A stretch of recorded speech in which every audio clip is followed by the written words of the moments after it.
So welcome, Dale Byron. So nice to have you here. Welcome to Ordinary Visionaries. Thank you so much, Robert. It's great to see you. It's been a while. Well, you said when we were talking earlier, attended one of my classes in the past century. I started my business in '84 and I've been doing classes and stuff like that for a long time. So, This was way back. I think you were actually living in San Francisco in those days.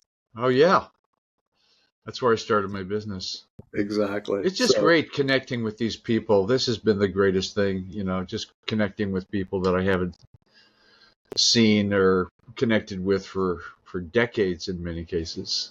well, it's also a kind of wonderful service. You've probably heard this before because there are people that you are connecting with and having conversations with that have not been on my radar screen before. So that's wonderful. It's great. Great, thanks.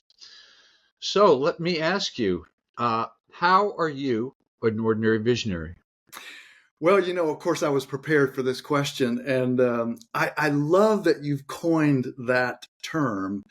I suspect I'm going to answer it with a little bit of a blush and say I don't think I would claim that directly. However, I do believe I've found a process of finding stories, which sometimes and often for me parade around as poems that really do provide a visionary glance here or there for people, and occasionally, if you love poetry as I have for a lot of years, you take up writing a little bit, and I come at it that way a little bit as well. So I would say I found a process that approaches this wonderful notion of being a visionary.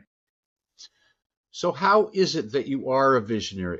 And you know, this term I coined, ordinary visionary, I don't know if anyone else has used it, maybe, but it's kind of a modest term. It's not extraordinary visionary. No, it's and I think everyone is an ordinary visionary in that everyone has ideas and visions. Everyone takes some actions, and everyone wants to make a difference to some degree. And our avocation, our life, our career, you know, we we made up somewhere somehow that we're going to do this, and then we Right. carried it through. There's a lot of people that aren't so much ordinary visionaries, and they got into a job they didn't really want. They're working at work they don't really love. They can't wait for retirement. And those are not the kind of people I'm interviewing. Yeah. Yeah. So, Yeah, so that's well said, and I guess I would say it this way: I have used poetry more surreptitiously, I think I used to think of myself in the corporate world of bringing a Trojan horse in with poetry, and before they knew it, they were liking something that that they couldn't imagine liking before. Again, one of the things I say about a good poem is just a story without the boring parts. And so, that's a great yeah, definition. yeah. And so, to me, the classes I've taught and the work that I've done over the years in sort of corporate America, to see people, Robert, that there's another little catchphrase I use sometimes, which is poetry. A good poem is the art of hearing ourselves say things we didn't know we knew. Hmm. And it's amazing when you're in you're with somebody and you can tell that there's a particular poem that something about that poem has clicked inside them, and they are, again, I mean, I think it's like recognizing some universal wisdom, some vision that they didn't know that they actually had. And I got to tell you, that is addictive. It's been very addictive for me over the years to see that. And the only thing I would add to that is that, because the half life of my own clarity and my own inspiration, if I could use that word, is very short. And so I often find, I don't know about others, but I often find that I need to re-up my inspiration and my clarity quite often. Yeah, I suppose we have different ways of doing that. That's true for me, and I do that for through writing a lot. It's like I'm stuck somewhere. I write about it. I get unstuck. So I suppose you're saying poetry can be used in that way. I think so. I think so. Reading it or writing it, or both. Well, it's interesting. It's a great question because what I will say often is that poetry is in this way an unusual art in that it requires the reader or the hearer, if you're hearing it verbally, it requires us to step inside and have our own experience, if it's a good point. And so I think in some ways what's strange and paradoxical is that it may be in some cases more creative to step inside an existing poem than it is to write it. Although, again, I look at those things as being on a continuum, very much the same. Very much the same. We were talking before we started about ChatGPT and AI, which I've sort of dived in head first for the last year. Yes. And, I ask it questions about things and it gives me answers. And, I won't get into everything I do. But it seems that you could say, I'm not happy about something in my relationship. Got a poem for that? And you would probably find something. Not something that it generated, but it got a Robert Frost poem or a E. Cummings poem or God knows. I don't know. I've never tried it that way. I think it's a heck of an experiment. And as you and I were just talking briefly about that, that's the way that I have used it most of the time. And what's interesting is that you do have to, train it a little bit. You have to say that you're looking for an existing poem. And once you say that, it kind of, it gets the cue and starts doing that. But I got to tell you, I fancy myself after 30, 40 years of having what I call AOPS, adult onset poetry syndrome. And, it What does struck that me. mean exactly? Well, let me, I'll back up and I'll tell that story. So what I was going to say is that it's Chat GPT and presumably the other bots are amazing at finding these esoteric poems, in this case, that you may not find any other way. So it's wonderful. You and I talked about this. Not so much. It writes what I call Hallmark poetry, which Right. is, by the way, for me, Hallmark poetry, it has its place, of course. It's wonderful. Like rhyming couplets. Rhyming couplets and these it's a kind of thing that just whacks you over the head with you will feel this way. I often say that a poem either fails because it is insultingly obtuse or insultingly clear, so but anyway, so my AOPS disease. So here, have you ever been to the little town of Nevada City up in the foothills, up toward? Um, no, I've been to. Is it in Nevada? No. Nevada City is just Is it it's California? probably about 45 minutes from Sacramento toward the mountains. No, I've never been Yeah, there. yeah, it's a cute little town. Anyway, I went up there. This is 30 plus years ago. And I went up to hear this poet, philosopher do a talk on leadership. And of course, what I had in mind was I wanted to get some tips. I thought, oh, okay, well, great. I want to get some leadership tips. And I remember I was late because the traffic was bad getting out of the Bay Area. And I was late and I got there. And it was one of those kind of embarrassing moments. I walked in, the room was dark.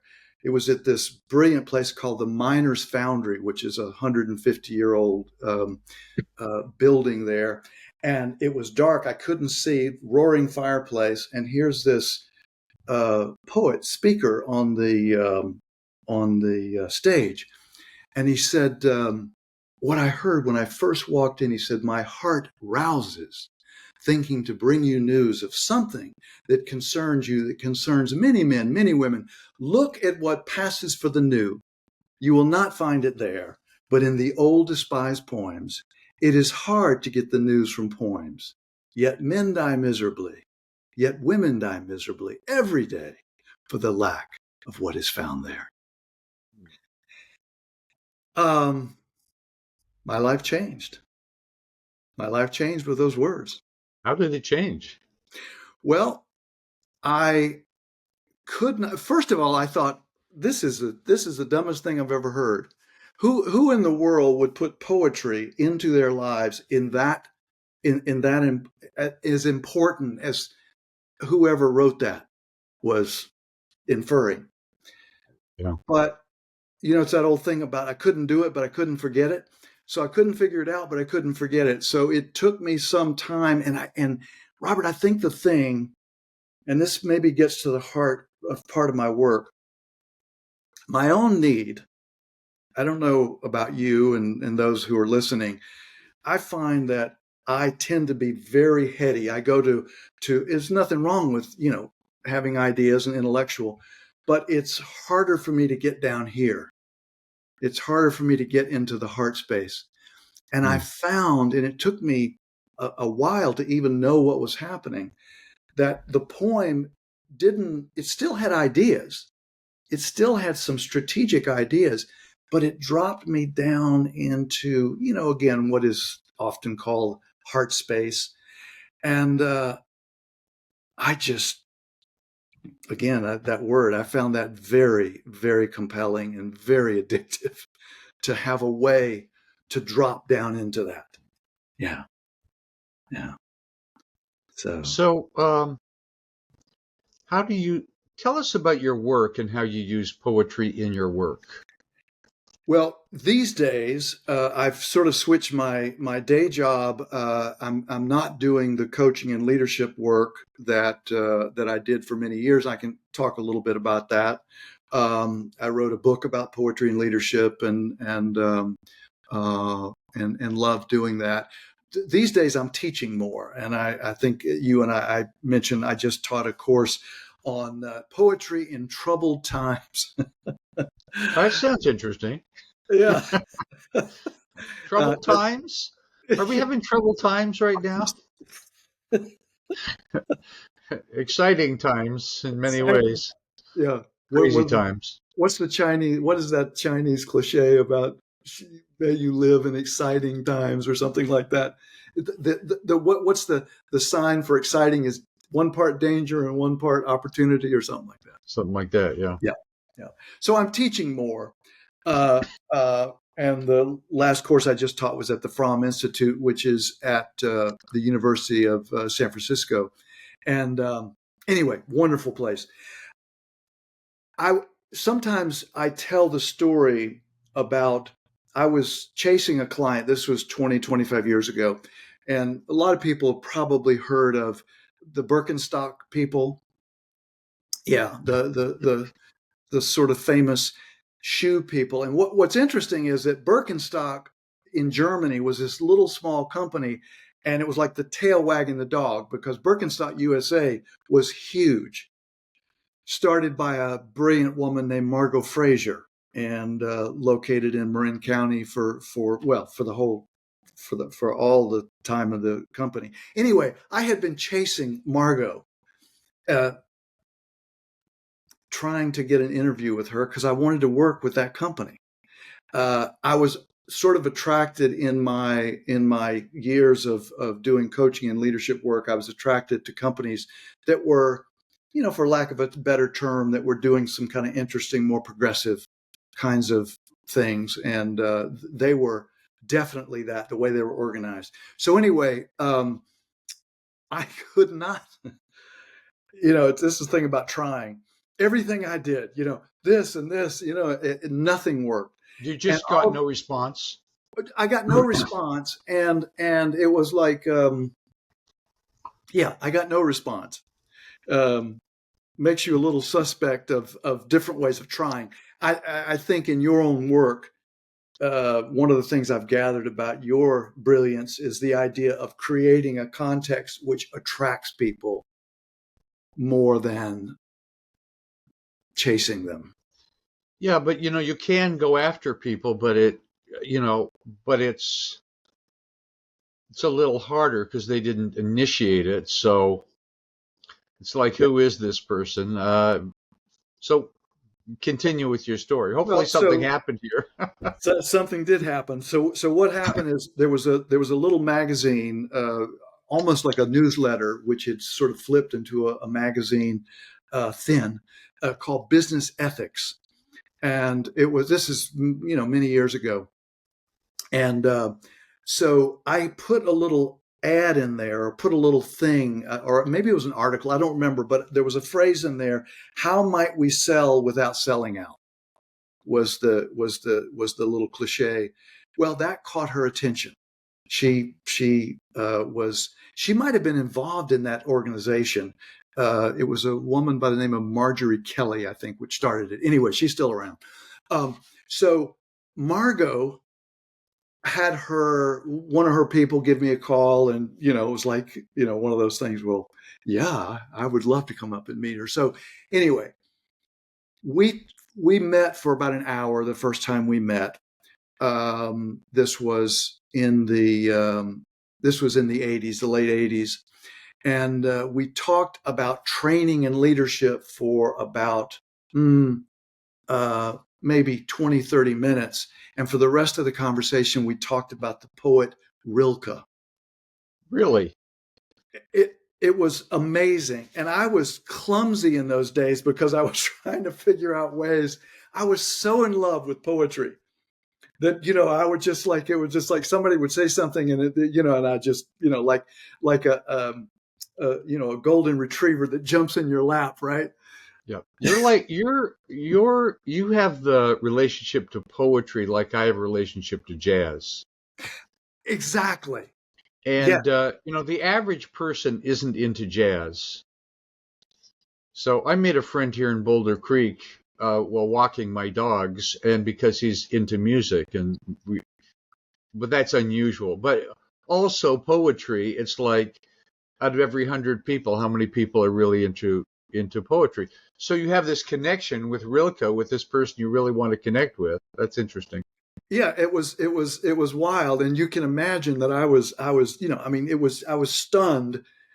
As it turns out, Margot, who we unfortunately lost to this plane anyway, some years ago, 7 or 8 years ago now. Anyway, she had grown up in Germany during World War II.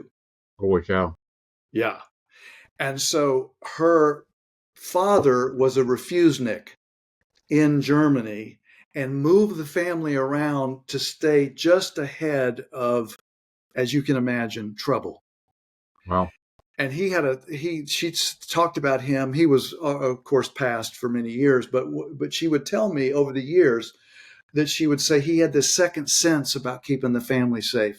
Anyway, she said that before they left Berlin, that they'd come out of their apartment, and there would be new bombing that had occurred. Of course, Allied bombing was happening by then.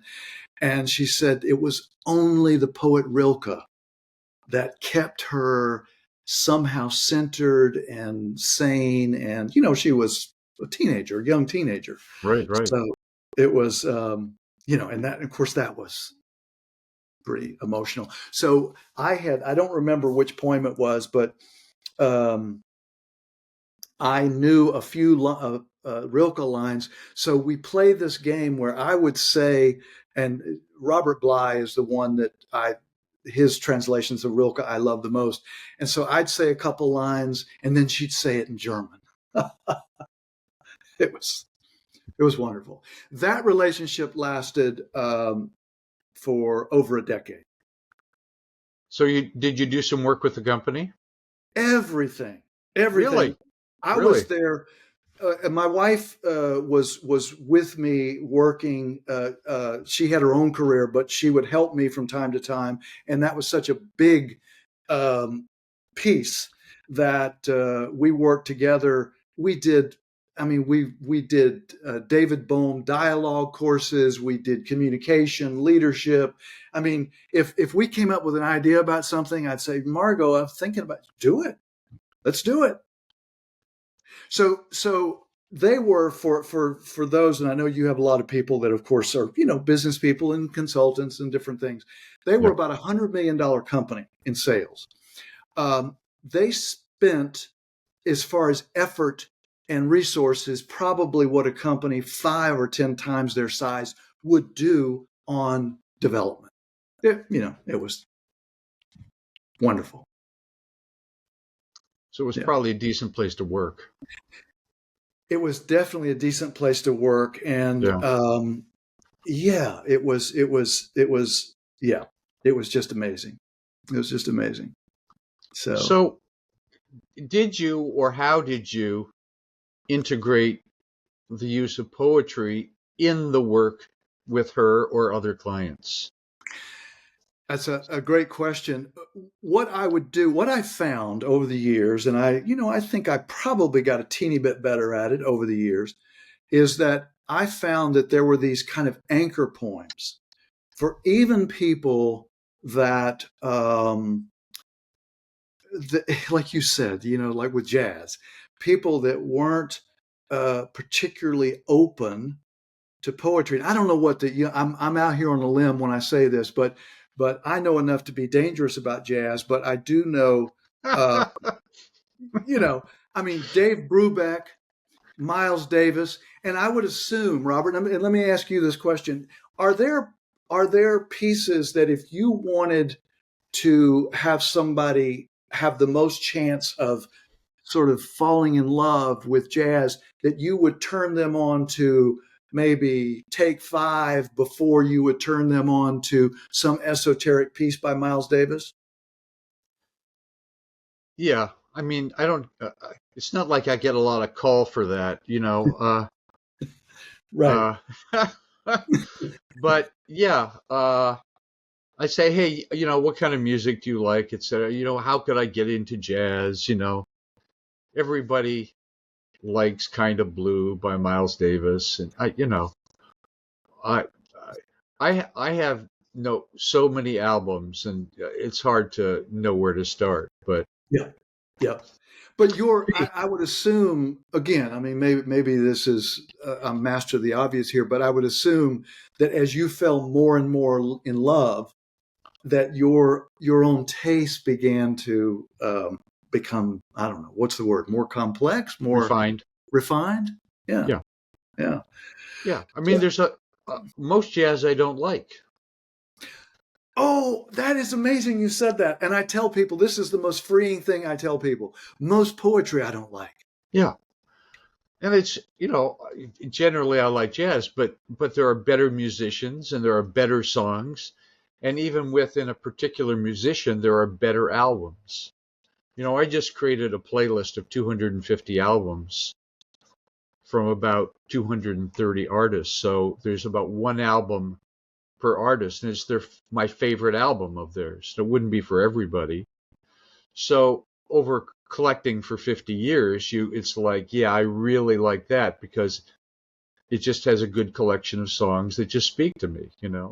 And I'm sure it's like that with poetry. It's like a book of Rilke's poems, there might be 4 or 5 that are really go deeper than others. But Yeah. someone else says, "Oh, never really related to those," but those, who knows why, right? Yeah. Or Yeah. yes, and with Rilke, what's interesting, and I have talked to people about this a little bit, is that you'll find with some of his famous poems, there'll be certain translations that you'll go, what? Huh?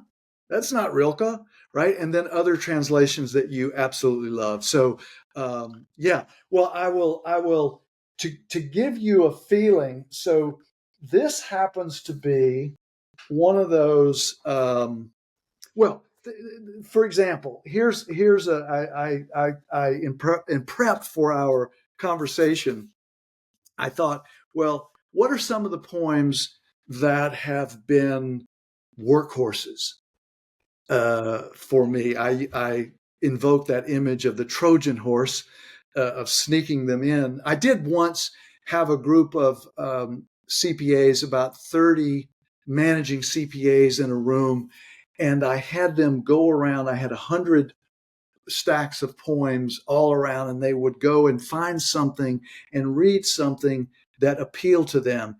And Robert, it was amazing because each person picked one, and to find the poem that they picked and what that kind of said about their leadership style, and I don't know, it was fascinating. And I think they were as surprised as anyone with how it happened. But Yeah. so here's a poem. So often with a team that was having difficulty, I would whip out a little Wendell Berry. Have you ever heard of him? Okay. Yeah. Kind of famous professor, farmer, poet, writer. He wrote a very short poem called Our Real Work. And I've trotted this one out a bunch of times. It goes like this. It says, it may be that when we no longer know what to do, we have come to our real work. And that when we no longer know which way to go, we have come to our real journey. The mind that is not baffled is not employed. The impeded stream is the one that sings. One. And, that's a poem that, even people that weren't attuned, their ear wasn't attuned to it, or their taste and what have you. I would say, so let's take being confused as a strength and as an indication that we're going to think very deeply about this, whatever this is. Yeah. I found that, you get to a place where I don't know what to do or where to go, or I don't have the answers. That opens up the space for something to come in. You wake up in the middle of the night and you go, ha ha. Yeah. Or you get up in the morning and the problem has solved itself. Well, I think I recall, and again, following your, I think I've gotten your communications over the years, and I seem to remember and recall your writing about coming to, with your own political activism and your own, coming to some, as we all have, coming to brick walls and going, okay, look, I can sort of fall into the abyss, or I can regroup and change my dance steps. So I could tell you one other story I was just thinking about. Again, I had these workhorse poems. I was doing a speech for a group of winery owners. This is a lot of years ago. Well, not that long ago, but maybe 10, 12 years ago. And it was ostensibly about leadership, but as you were asking the question, as I would figure out ways to bring poems in and, not have it be too jarring, but have it be part of the narrative.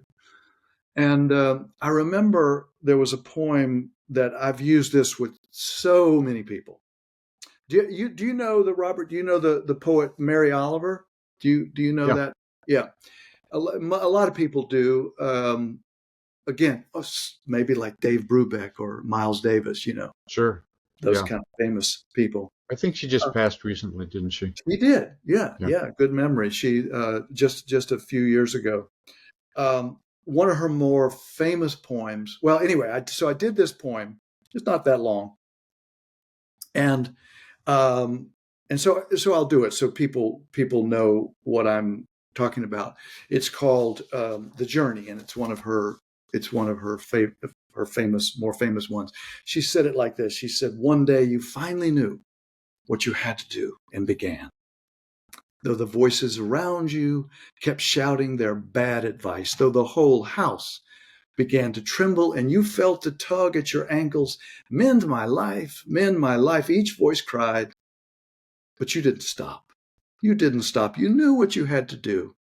Though the wind pried with its stiff fingers, though their melancholy was terrible, it was already late enough, and a wild night, and the road full of fallen branches and stones. But little by little, as you left their voices behind, the stars began to burn through the sheets of clouds, and there was a new voice, which you slowly recognized as your own, that kept you company as you strode deeper and deeper into the world, determined to do the only thing you could do, determined to save the only life you could save. So, Well, you could call that the poem of the ordinary visionary. you could call that the poem of the ordinary visionary. Yeah. Yeah. Yeah. One day you finally knew what you had to do. Yeah.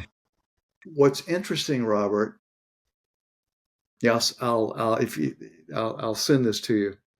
But what's fascinating is I would often have conversation with coaching clients, or in a group setting, and I would say, I'd say, well, who do you think Mary Oliver was talking about? One day you finally knew what you had to do. Those second two lines, though the voices around you kept shouting their bad advice. Of course, everybody was, yeah, that's naysayers and all that kind of stuff. So then, of course, we would have a conversation about the worst naysayer. Yourself. Right in there. The small parts of your brain. The fearful parts, the doubting parts, all that. Yeah. Yeah, and what was interesting, and again, it's a little bit unfair because by the time I trotted this poem out, I knew that in an audience there was about 30 or 40 people there, and I knew there'd be some people that would be touched by that poem. It's just I knew that. So anyway, there's one guy that was looking at me, and I sometimes say, that the RCA dog look, that, it was like, I couldn't tell. Is he going, who is this guy? Or was he saying, oh, that's interesting. I couldn't quite figure. Anyway, right after the speech, he walked up. He says, I've got to go. I've got an appointment, but I wanted you to know that, he said something to me. It felt like a compliment, but I couldn't quite tell what he meant. I couldn't quite tell what, exactly, because he had to run out. Anyway, so that was a Friday. It was up in Sonoma where I gave this talk at a business council meeting or something. And anyway, that night I happened to be in my office and I got a call. Hello? And she said, this is, her name was Joelle. And she said, this is Joelle. I am Fred's wife and partner in our winery. And she said, it was real simple. She said, whatever you told Fred, you got to come up and tell the rest of us. So that ended up being another, I don't think it was quite a decade, but it was, a 7 or 8 year relationship. One poem. You're giving me some inspiration here for what I'm writing too, because I've found in these dialogues I'm doing are often much more persuasive than just ordinary narrative or explanation. Oh, are you upset? Well, here are some strategies to deal with the upset. Instead, I have this dialogue between me and a wise person. But, I'm going to experiment with exploring poems. Not that AI would write, but would find for me, hopefully. Yeah. What is a good poem for when, a million life situations, when you can't get along with your wife, when I think it's brilliant, and you're yeah, reminding me. I didn't know that you're using um, that context and that format, because I've seen a number of things you've done, and it is interesting because when you're reading a dialogue, maybe it's similar to hearing a story. We don't like disagree. We don't get gnarly and disagree. We take the information in the story or the dialogue, and it affects us or it doesn't affect us. But it seems to, and maybe this is a beautiful thing that I think poems do, is it goes under the radar screen of the rational mind. exactly that is going. Wait a minute. I know the way you see the world is not the way I see it, so I'm not going to listen to anything. So yeah, I think that's super helpful. I'm putting out an article I did last week about dealing with wintertime blues. It's getting colder, it's getting darker. I was feeling kind of gloomy, and I asked for advice on that, and it was, how to use that gloom as something to dig into instead of push away. And I wouldn't be surprised if you think of the number of poets that have been around and the years that poetry has been written, everything has been written about. Every human emotion, every fear, every aspiration, every quandary, every appreciation of beauty, somebody has said it. Now, whether the AI has access to all of those, probably not, but published works, you know, it's amazing what's available. It is amazing, and I think you are onto something there. Um, you know, I was going to say all those emotions, all those situations, probably to the power of 10. I mean, um, and Yeah. I was just thinking about. I hadn't thought about this before, but the um, the notion of demagoguery has been on my mind quite a bit this last few months, and Election season, you mean? the elections. Yeah. Yes, demagoguery has risen its head, um, and it reminded me. I'd made this connection before, but it reminded me. A poet that I absolutely love is William Stafford. You and I were talking a little bit about this before we started our this recording, and he had a couple lines in a poem. He says, "If you don't know the kind of person I am, and I don't know the kind of person you are, then a pattern that others made may prevail in the world, and following the wrong God home, we may miss our star." Hmm. And that's allowed me, it's very recently, to have a conversation about demagoguery that comes from a place of looking at it not in some kind of strident. I mean, I can go there too. I can go to a strident, angry place, but often it's not helpful. But it does tell. Yeah. It does tell it, because if we don't know each other, then somebody else is going to define our relationship. And I mean, that's the essence, I think, of demagoguery. You know? That's interesting. Yeah. Yeah. After the election, I chose to distance myself somewhat severely from the demagoguery. It started to feel like toxic. I've been following it for so long, and it's okay. It's not helping me Yeah. to be enmeshed in that, in opposition to other people that have other voices of demagoguery. Yeah. Yeah, and Now I again, keep thinking there must be a poem for that. yeah, totally, totally, totally. I mean, Yeah. you know, um, the idea of being, just the idea. I don't know. I mean, I've had now I've had a meditation practice pretty pretty seriously for the last couple of years, and I've delved into this um, over, I mean, different times over my life, but I've gotten a little more serious about it. And I mean, just that central notion of not being overly identified with an opinion or a position, or because Yeah.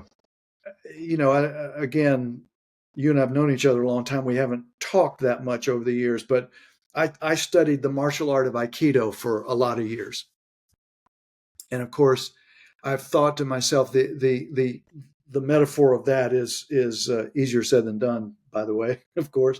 But the idea is that I'm not going to hurt you, but you're not going to hurt me either. So it's not codependent, but it says I want to, in my movement on the mat, I want to reduce violence. I want to reduce this hurt, but you're not going to hurt me.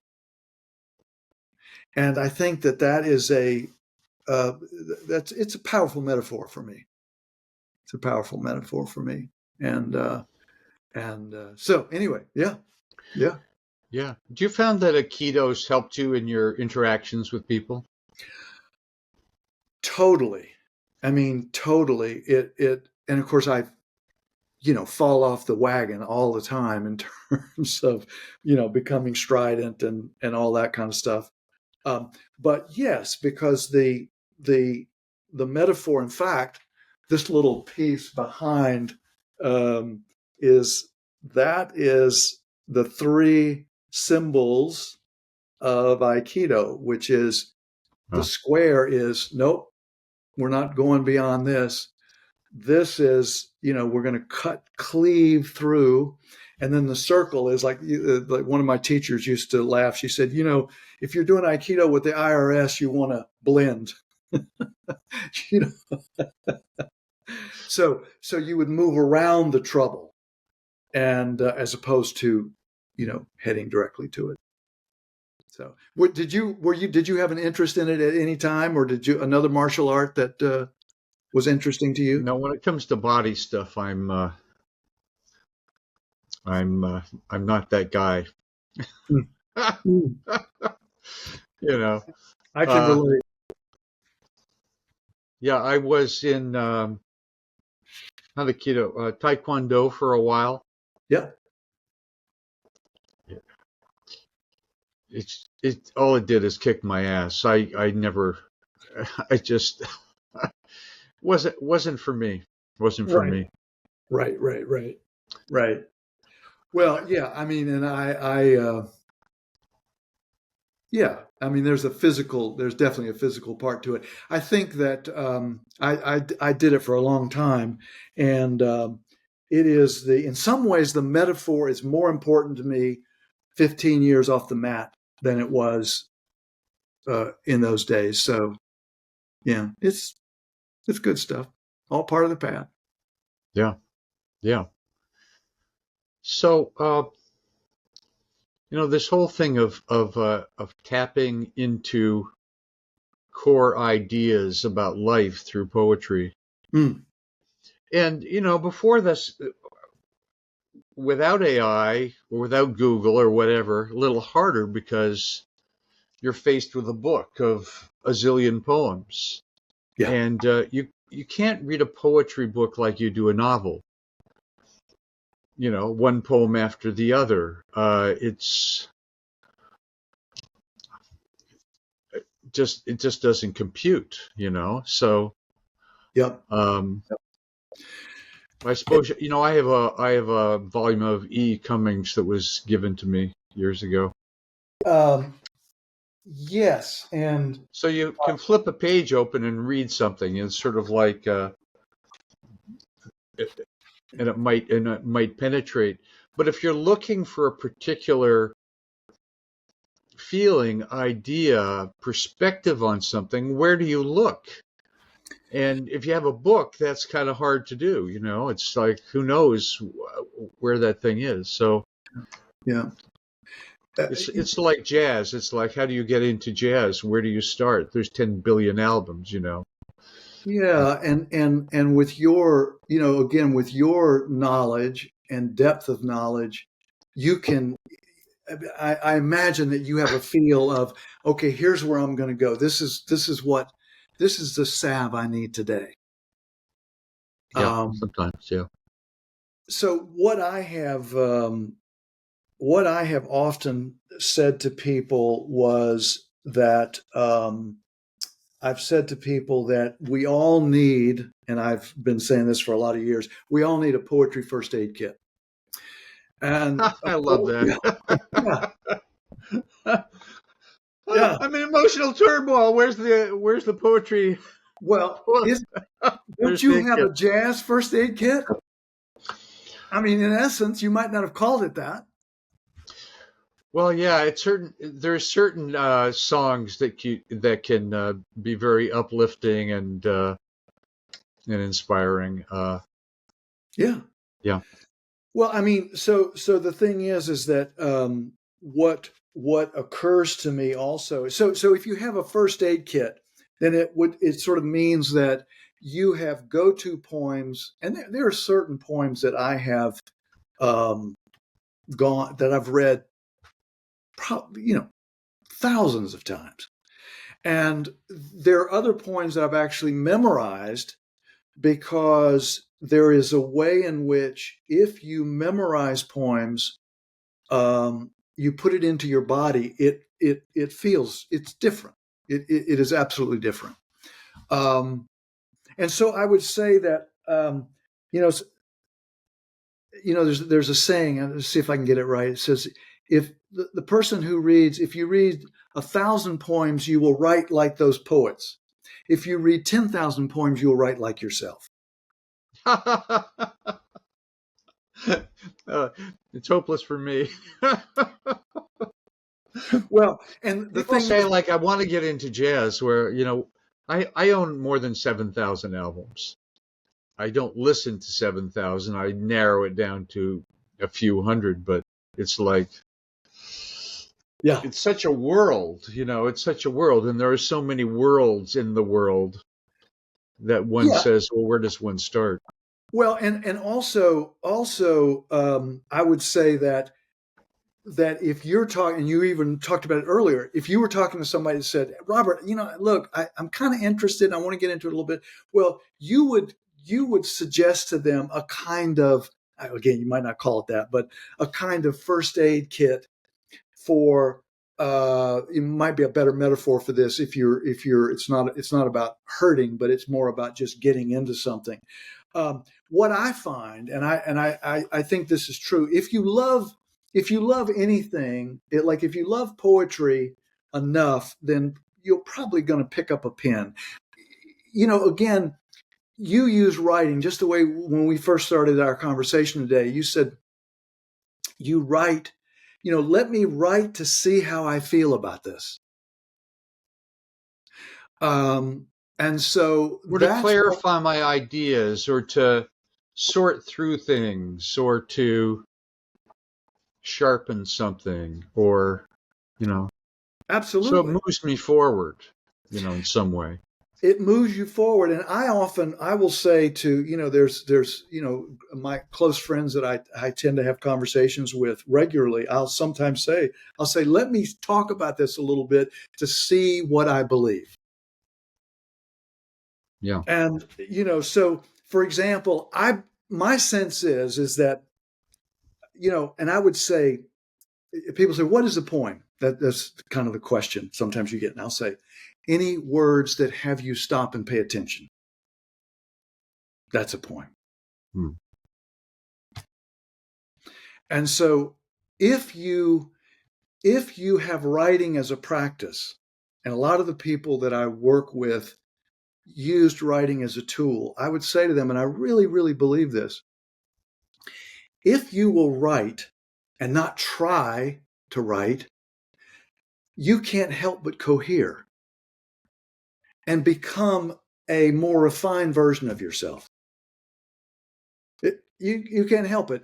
Now, if you sit down and tell yourself, I'm going to write an Emmy Award winning blah, blah, blah, or I'm going to write the best point, Good luck. good luck. Good luck. Good luck. Exactly. Exactly. Well, Um, it's yep. in the last year or so, it's been writing about things for me to get clear about what's really important to me, where my values are, what I stand for, what I won't stand for, what I don't want to have in my life. The media that I'll bring in. I'm really selective with media. With movies and television shows. I like things that are inspiring and mind bending and uplifting. Um, I so there's totally, certain shows that are highly acclaimed. I just don't watch because I don't want to watch shows about criminals anymore. yeah, yeah. Things like that. I We're totally, watching The West Wing right now. Every night we watch a episode of The West Wing, and man, that's good for the soul. It's amazing. it is. And in writing, and this is one of the things that I will say to people also, in writing, in your journaling, call it whatever you want. I mean, Yeah. call it poetry, call it journal, whatever you want. But you can write about the way you want the world to be. You can write not if you had a difficult interaction with a friend or a loved one or whatever. Just, you can write the way you wish you had done, and it does something internally. The other day I was just thinking about this. So I don't know about you, Robert, but I'm still getting requests from politicians for donations, and some politicians that I admire and like, but I just think to myself, this is tone deaf that you're asking me for money now. This is really tone deaf because I'm grieving. So I I sat down and wrote a piece called "Please Won't You Tell Us Why You're Unsubscribing from Our Campaign."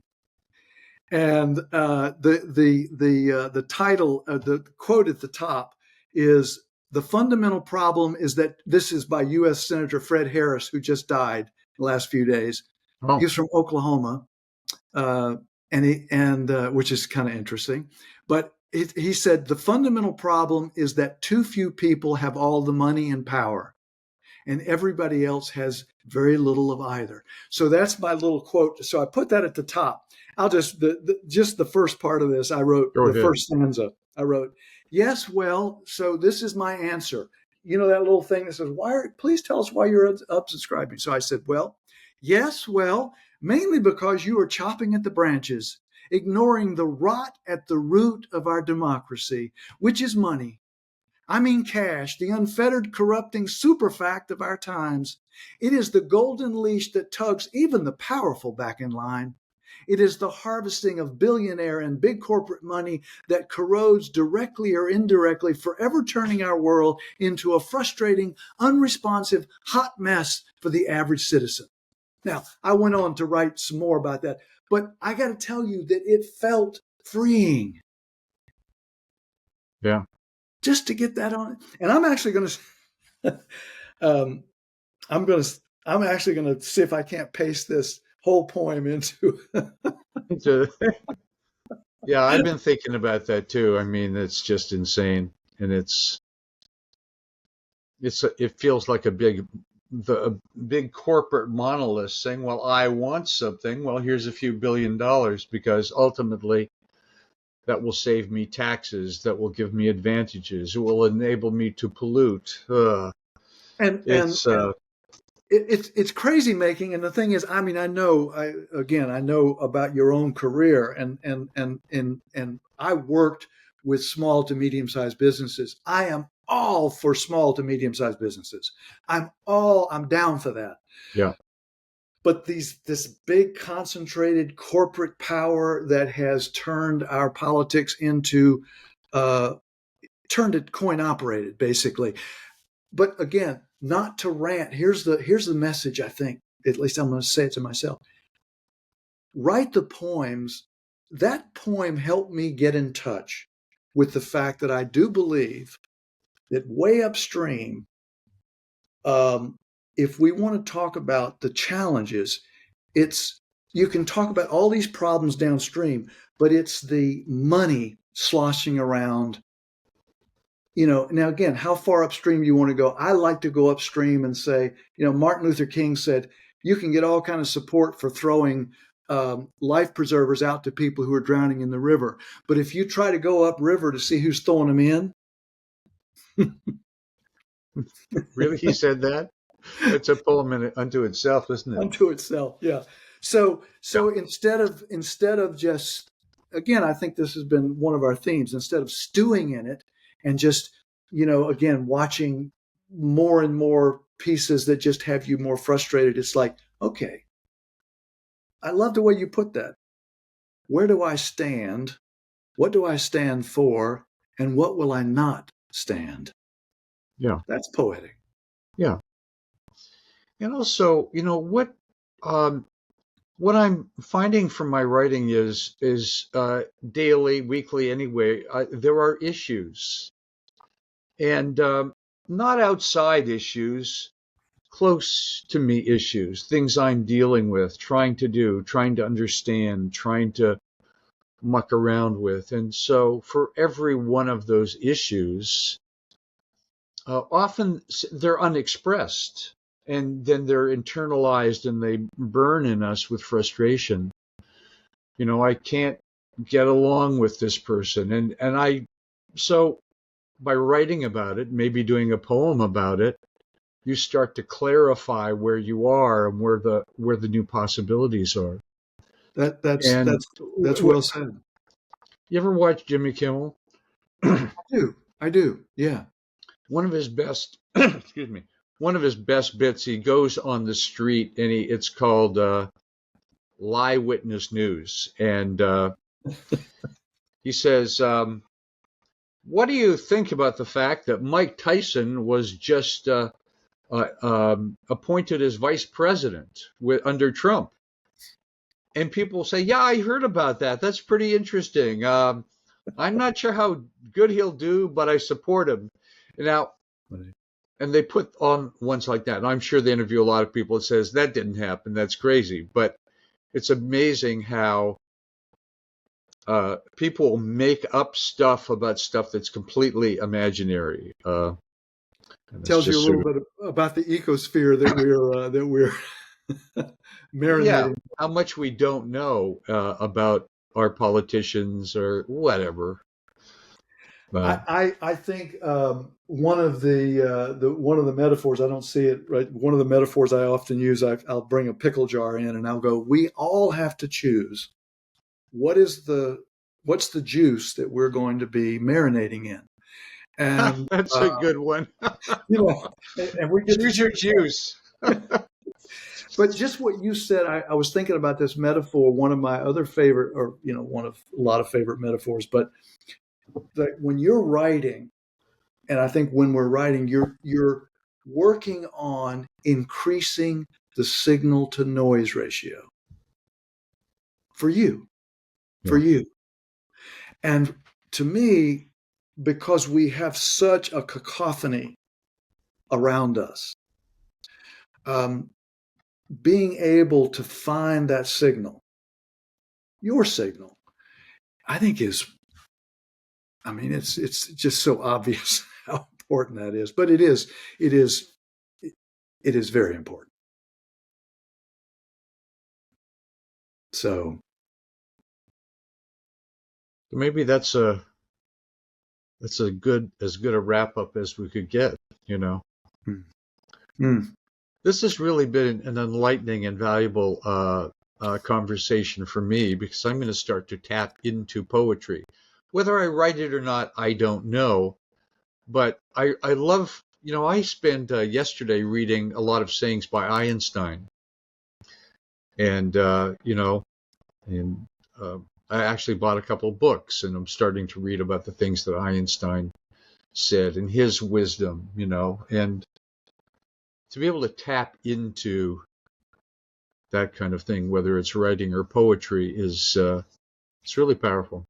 I appreciate you saying that, and I've really enjoyed our conversation. I was going to say that one of my little portable principles that I try to drag around with me is I will say to people, this is totally my own subjective preference, but I love poems that have three characteristics.